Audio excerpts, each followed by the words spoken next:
नमस्कार, आप देख रहे हैं द सूत्रधार और मैं हूं स्मृति झा। द सूत्रधार पर आज सुनाने जा रहे हैं जयशंकर प्रसाद की लिखी कहानी पुरस्कार। पुरस्कार कहानी है उस नारी शक्ति की जो प्रेम और कर्तव्य के बीच खड़ी होकर जो निर्णय लेती है, जो रास्ता चुनती है, वो सबसे कठिन है। तो चलिए पहले कहानी सुनते हैं।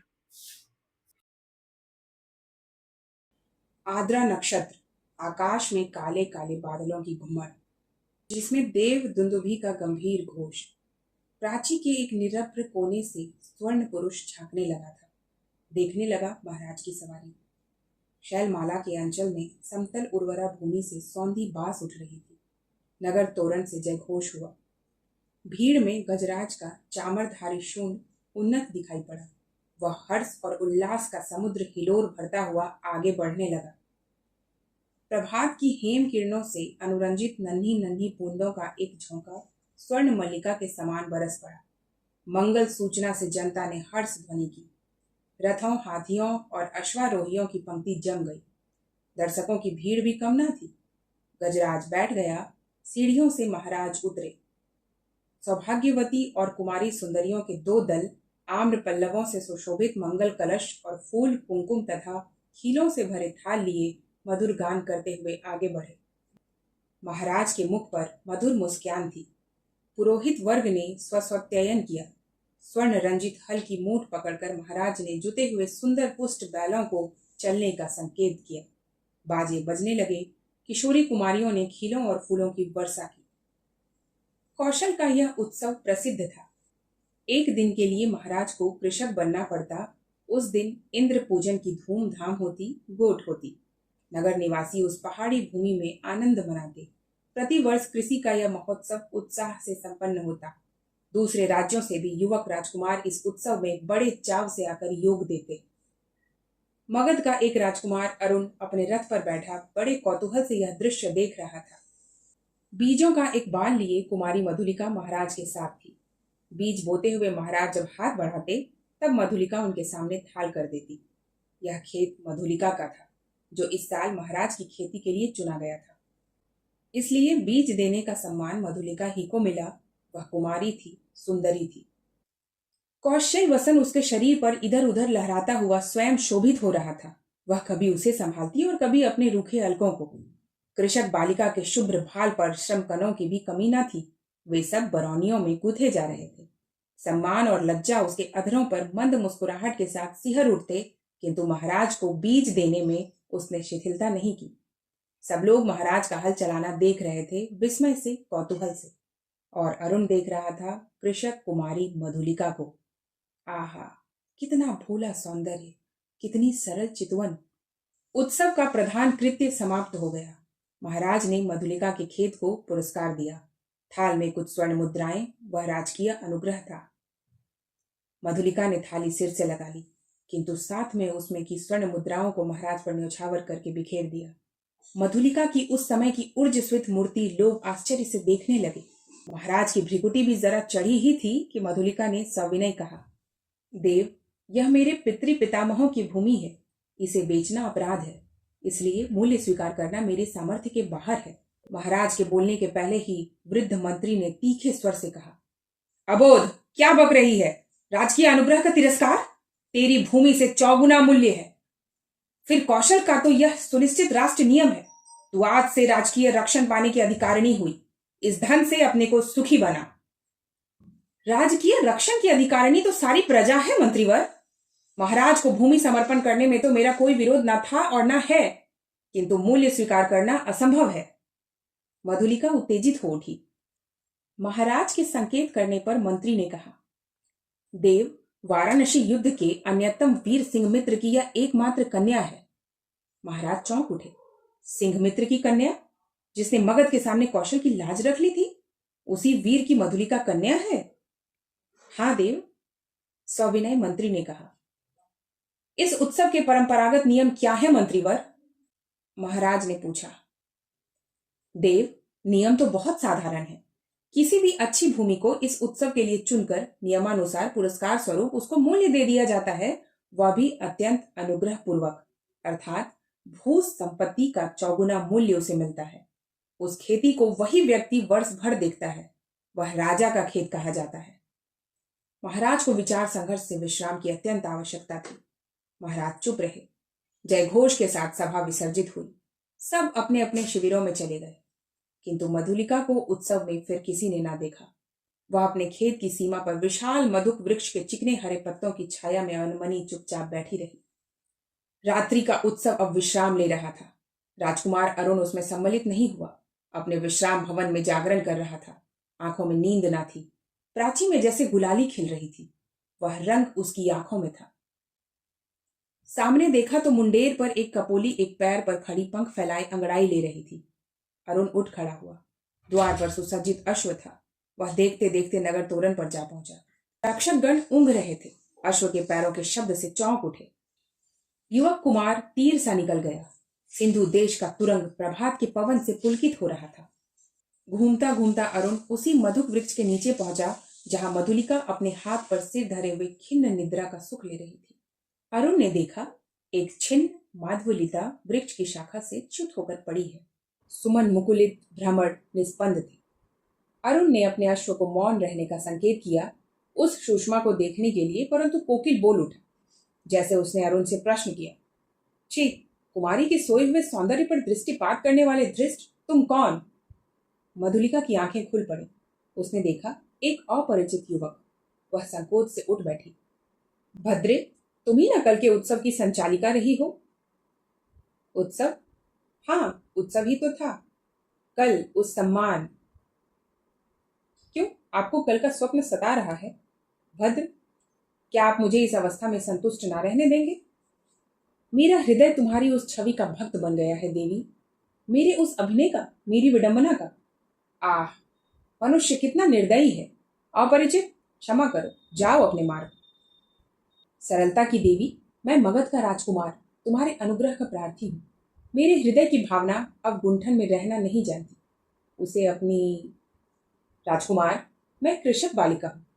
आप नंदन बिहारी और मैं पृथ्वी पर परिश्रम करके जीने वाली। आज मेरी स्नेह की भूमि पर से मेरा अधिकार छीन लिया गया है। मैं दुख से विकल हूँ। मेरा उपहास ना करो। मैं कौशल नरेश से तुम्हारी भूमि तुम्हें दिलवा दूंगा।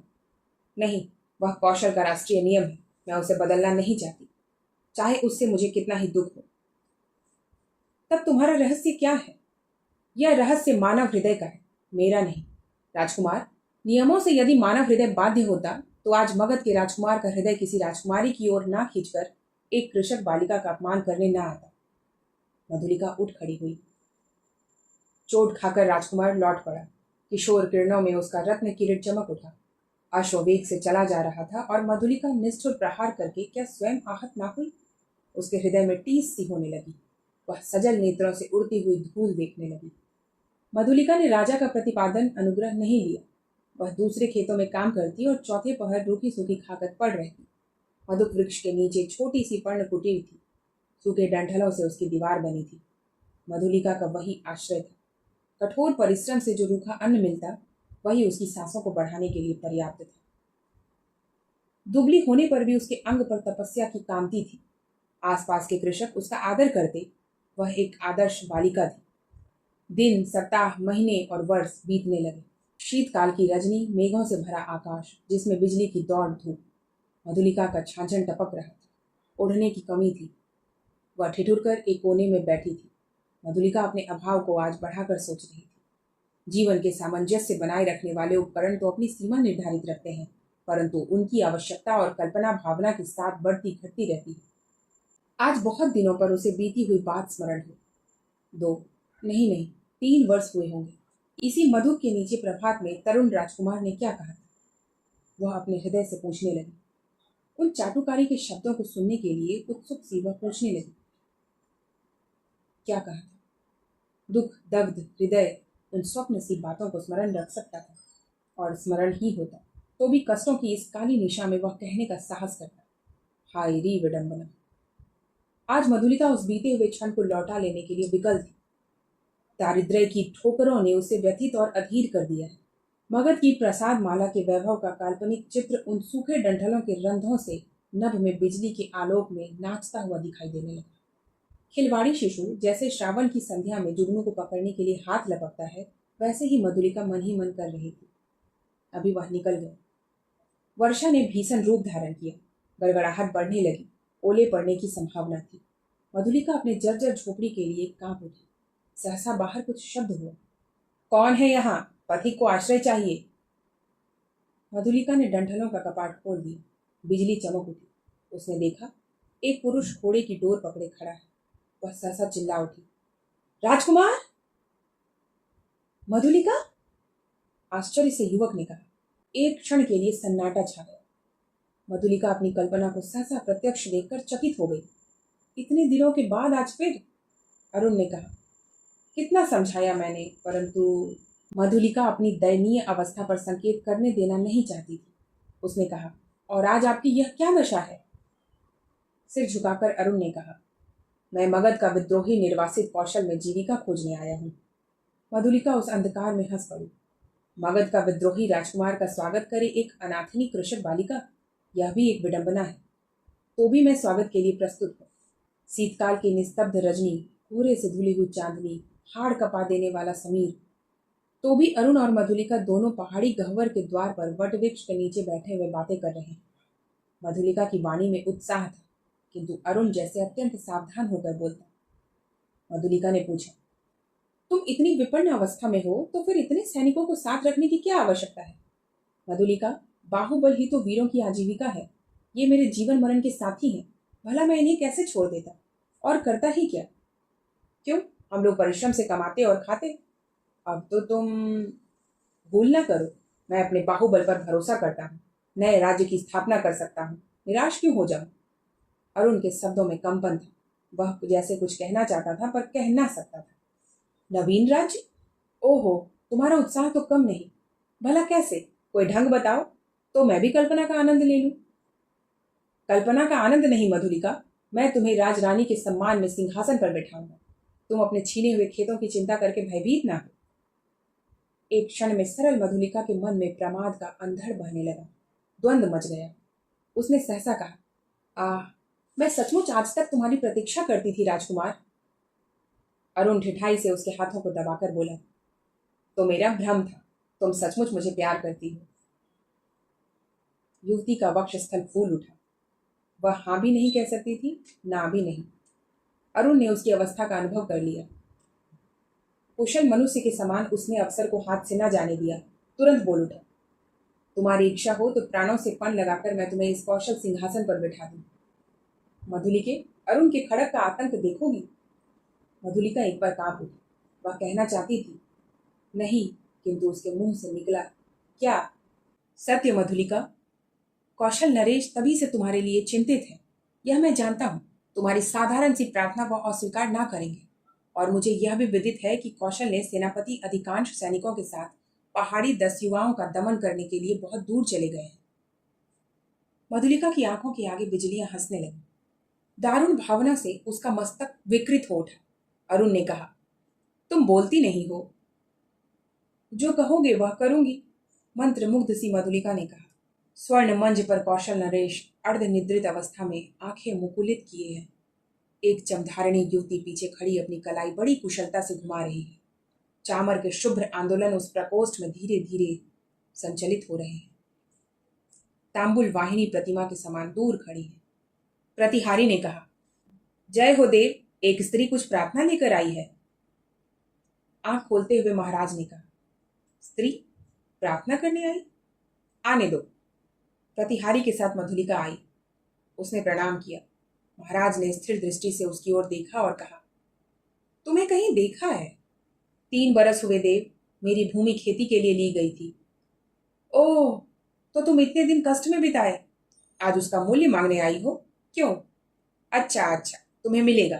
प्रतिहारी, नहीं महाराज, मुझे मूल्य नहीं चाहिए। मूर्ख, फिर क्या चाहिए? उतनी ही भूमि, दुर्ग के दक्षिणी नाले के समीप की जंगली भूमि, वहीं मैं अपनी खेती करूंगी। मुझे एक सहायक मिल गया है, वह मनुष्यों से मेरी सहायता करेगा। भूमि को समतल भी बनाना होगा। महाराज ने कहा, कृषक बालिके, वह बड़ी उबड़ खाबड़ भूमि है। 30 परवा दुर्ग के समीप एक सैनिक महत्व रखती है। तो फिर निराश लौट जाऊं? सिंह मित्र की कन्या, मैं क्या करूं? तुम्हारी यह प्रार्थना देव, जैसी आज्ञा हो। जाओ, तुम श्रमजीवियों को उसमें लगाओ। मैं अमात्य को आज्ञापत्र देने का आदेश करता हूँ। जय हो देव, कहकर प्रणाम करती हुई मधुलिका राज मंदिर के बाहर आई। दुर्ग के दक्षिण भयावने नाले के तट पर घना जंगल है। आज मनुष्यों के पद संचार से शून्यता भंग हो रही थी। अरुण के छिपे वे मनुष्य स्वतंत्रता से इधर उधर घूमते थे। झाड़ियों को काटकर पथ बन रहा था। नगर दूर था, फिर उधर यूं ही नहीं कोई आता था। फिर अब तो महाराज की आज्ञा से वहां मधुलिका का अच्छा सा खेत बन रहा था। तब इधर की किसको चिंता होती। एक घने कुंज में अरुण और मधुलिका एक दूसरे को हर्षित नेत्रों से देख रहे थे। संध्या हो चली थी। उस निविड़ वन में उन नवागत मनुष्यों को देखकर पक्षीगण अपने नीड़ को लौटते हुए अधिक कोलाहल कर रहे थे। प्रसन्नता से अरुण की आंखें चमक उठी। सूर्य की अंतिम किरण झुरमुट में घुसकर मधुलिका के कपोलों से खेलने लगी। अरुण ने कहा, 4 प्रहर और विश्वास करो, प्रभात में ही इस जीर्ण कलेवर कौशल राष्ट्र की राजधानी श्रावस्ती में तुम्हारा अभिषेक होगा और मगध से निर्वासित मैं एक स्वतंत्र राष्ट्र का अधिपति बनूंगा। मधुलिके, भयानक अरुण, तुम्हारा साहस देखकर मैं चकित हो रही हूं। केवल 100 सैनिकों से तुम। रात के तीसरे प्रहर मेरी विजय यात्रा होगी। तो तुमको इस विजय पर विश्वास है? अवश्य। तुम अपनी झोपड़ी में यह रात बिताओ। प्रभात से तो राज मंदिर ही तुम्हारा लीला निकेतन होगा।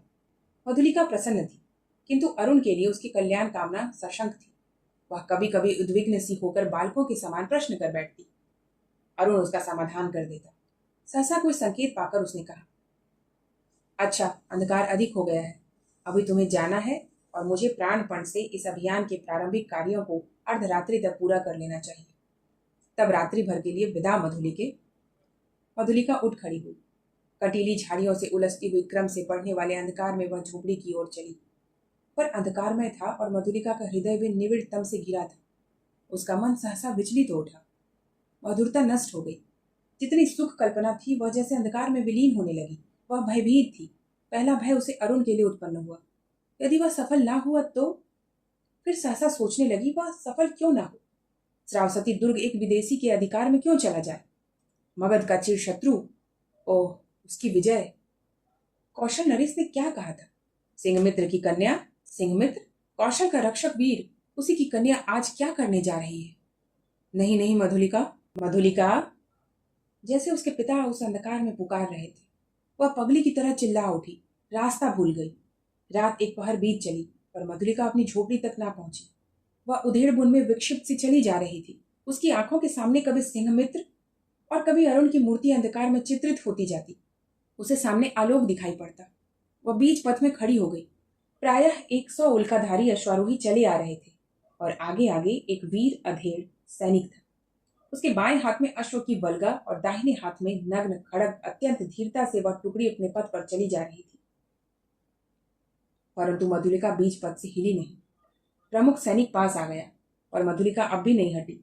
सैनिक ने अश्व रोक कर कहा, कौन? कोई उत्तर नहीं मिला। तब तक दूसरे अश्वारोही ने सड़क पर कहा, तू कौन है स्त्री? कौशल के सेनापति को शीघ्र उत्तर दे। रमणी जैसे विकार ग्रस्त स्वर में चिल्ला उठी, बांध लो, मुझे बांध लो, मेरी हत्या करो, मैंने अपराध ही ऐसा किया है।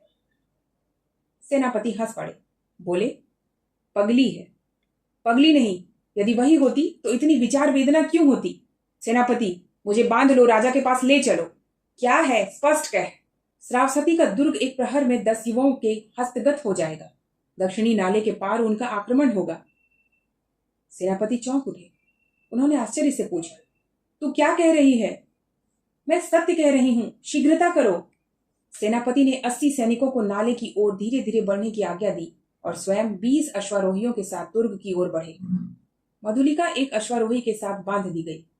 श्रावस्ती का दुर्ग कौशल राष्ट्र का केंद्र इस रात्रि में अपने विगत वैभव का स्वप्न देख रहा था। भिन्न राजवंशों ने उसके प्रांतों पर अधिकार जमा लिया है। अब वह केवल कई गांवों का अधिपति है, फिर भी उसके साथ कौशल के अतीत की स्वर्ण गाथाएं लिपटी हैं। वही लोगों की ईर्ष्या का कारण है। जब थोड़े से अश्वारोही बड़े वेग से आते हुए दुर्ग द्वार पर रुके, तब दुर्ग के प्रहरी चौंक उठे। उल्का के आलोक में उन्होंने सेनापति को पहचाना। द्वार खुला। सेनापति घोड़े की पीठ से उतरे। उन्होंने कहा, अग्निसेन, दुर्ग में कितने सैनिक होंगे? सेनापति की जय हो। 200। उन्हें शीघ्र ही एकत्र करो, परंतु बिना किसी शब्द के। 100 को लेकर तुम शीघ्र ही चुपचाप दुर्ग के दक्षिण की ओर चलो। आलोक और शब्द ना हो, सेनापति ने मधुलिका की ओर देखा। वह खोल दी गई। उसे अपने पीछे आने का संकेत कर सेनापति राजमंदिर की ओर बढ़े। प्रतिहारी ने सेनापति को देखते ही महाराज को सावधान किया। वह अपनी सुख निद्रा के लिए प्रस्तुत हो रहे थे, किंतु सेनापति अपने साथ में मधुलिका को देखते ही चंचल हो उठे। सेनापति ने कहा, जय हो देव, इस स्त्री के कारण मुझे इस समय उपस्थित होना पड़ा। महाराज ने स्थिर नेत्रों से देखकर कहा, सिंहमित्र की कन्या, फिर यहां क्यों? क्या तुम्हारा क्षेत्र नहीं बन रहा है? कोई बाधा? सेनापति, मैंने दुर्ग के दक्षिण नाले के समीप की इसे भूमि दी है। क्या उसी संबंध में तुम कुछ कहना चाहते हो? देव, किसी गुप्त शत्रु ने उसी ओर से आज की रात में दुर्ग पर अधिकार कर लेने का प्रबंध किया है और इसी स्त्री ने मुझे पथ पे यह संदेश दिया है। राजा ने मधुलिका की ओर देखा। वह कांप उठी। घृणा और लज्जा से वह गड़ी जा रही थी। राजा ने पूछा, मधुलिका, यह सत्य है? हाँ देव। राजा ने सेनापति से कहा, सैनिकों को एकत्र करके तुम चलो, मैं भी आता हूं। सेनापति के चले जाने पर राजा ने कहा, सिंहमित्र की कन्या, तुमने एक बार फिर कौशल का उपकार किया। यह सूचना देकर तुमने पुरस्कार का काम किया है। अच्छा, तुम यहीं ठहरो, पहले उन आताताइयों का प्रबंध कर लो। अपने साहसिक अभियान में अरुण बंदी हुआ और दुर्ग उल्का के आलोक में अतिरंजित हो गया। भीड़ ने जय घोष किया। सबके मन में उल्लास था। श्रावस्ती दुर्ग आज एक दस्यु के हाथ में जाने से बचा था। आबाल वृद्ध नानी आनंद से उन्मत्त हो उठे। ऊषा के आलोक में सभा मंडप दर्शकों से भर गया। बंदी अरुण को देखते ही जनता ने रोष से हुंकार करते हुए कहा, वध करो। राजा ने सबसे सहमत होकर आज्ञा दी। प्राण दंड। मधुलिका बुलाई गई। वह पगली सी आकर खड़ी हो गई। कौशल नरेश ने पूछा, मधुलिका, तुझे जो पुरस्कार लेना हो मांग। वह चुप रही। राजा ने कहा, मेरी निज की जितनी खेती है मैं सब तुझे देता हूं। मधुलिका ने एक बार बंदी अरुण की ओर देखा। उसने कहा, मुझे कुछ ना चाहिए। अरुण हंस पड़ा। राजा ने कहा, नहीं, मैं तुझे अवश्य दूंगा, मांग ले तो मुझे भी प्राण दंड मिले। कहती हुई वह बंदी अरुण के पास जा खड़ी हुई। कहते हैं कि एक स्त्री में प्रेम और करुणा के साथ साथ त्याग भी होता है। जयशंकर प्रसाद की कहानी की मधुलिका सही अर्थों में नायिका है, क्योंकि उसने जो निर्णय लिया वो असाधारण है। जब प्रेम और देशभक्ति आमने सामने खड़े हों, तब कहानी की नायिका पुरस्कार नहीं बलिदान मांगती है। उसने दिखा दिया कि सच्चा पुरस्कार धन या प्रेम नहीं, बल्कि कर्तव्य के मार्ग पर डटे रहना है, भले ही उसकी कीमत आत्म बलिदान ही क्यों ना हो। आशा है आप सबको यह कहानी पसंद आई होगी। द सूत्रधार पर कथा कहानियों का सिलसिला जारी रहेगा। धन्यवाद।